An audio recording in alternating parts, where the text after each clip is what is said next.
মহাপ্রভু কিন্তু তিনি তো অন্তর্যামী, মহাপ্রভু তিনি তো অন্তর্যামী।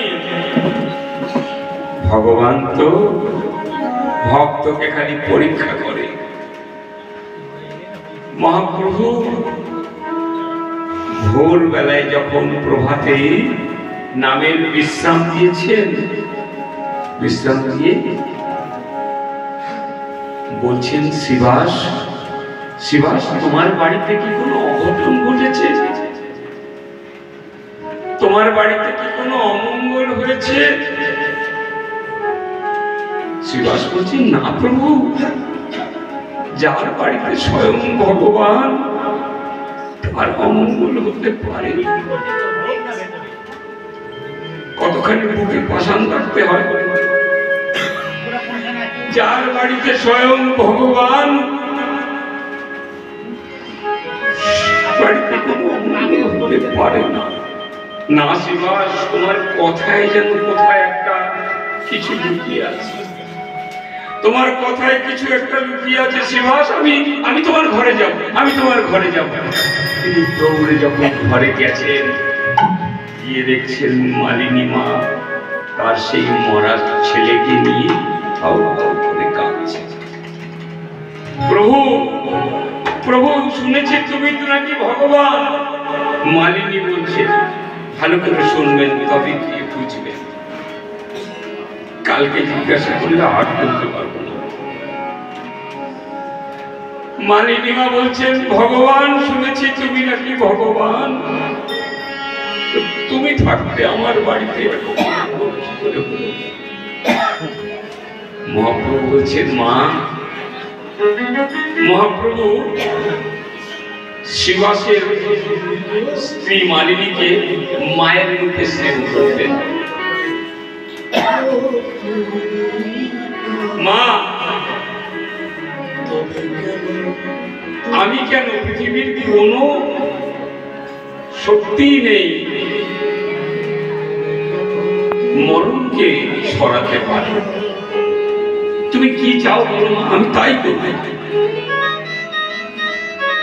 মালিনী বলছেন, সব ঠিক আছে, সব ঠিক আছে।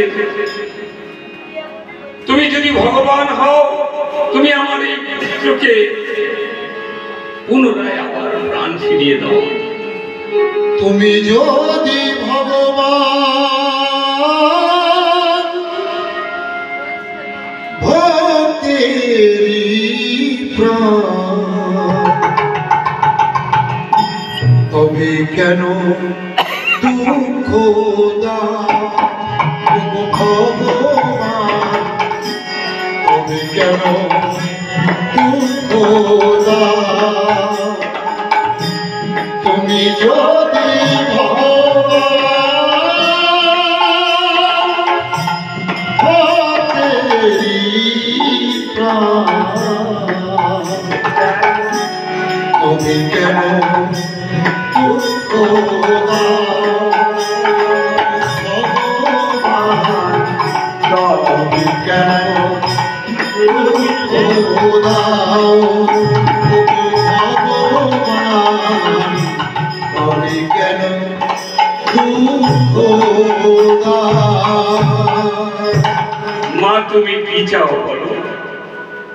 মালিনী মাকে মহাপ্রভু আমার জিজ্ঞাসা করছে, মা তুমি কি চাও বলো?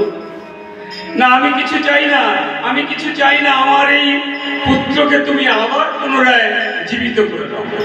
হরি বল, হরি বল। এই জায়গাটা বড় শুনবার কথা।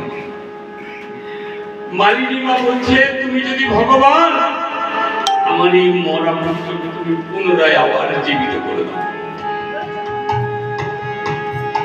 মহাপ্রভু তখন বলছে, কি জানে, শুনে রাখো। মহাপ্রভু বলছেন, মা, আমি আমার এই ভাইকে, কারণ সম্পর্কে তো ভাই না, যদি মা বলি তার সন্তান তো ভাই। মা, আমি এই ভাইকে কিন্তু প্রাণ ফিরিয়ে দেব, কিন্তু ও যা বলবে, ও যা বলবে তুমি সহ্য করতে পারবে তো? করে বলি, তুমি আমার এই মরা পুত্রকে আবার প্রাণ ফিরিয়ে দিতে বলছো? মা, এই আমার মরা পুত্র, তোমার মরা পুত্র আমার ভাই প্রাণ ফিরে পেলে তোমাকে যা বলবে তুমি সহ্য করতে পারবে তো? মালিনী মা বলছে, পুত্র আমার, সন্তান আমার, আমি তাকে এত বড় করেছি, ও আমাকে এমন কি বলবে যে আমি সহ্য করতে পারবো না?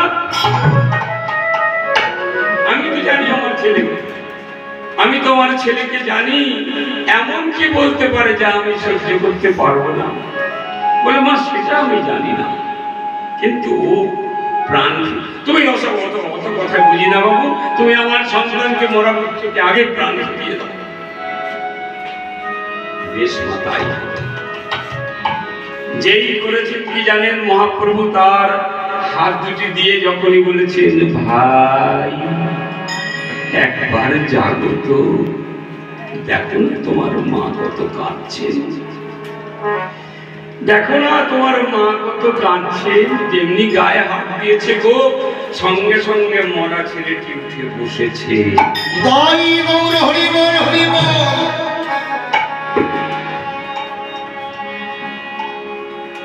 প্রভুর দিকে দেখুন, কোন শিশু যদি কোন রকম ঘুমিয়ে পড়ে, আগে খুঁজে কাকে?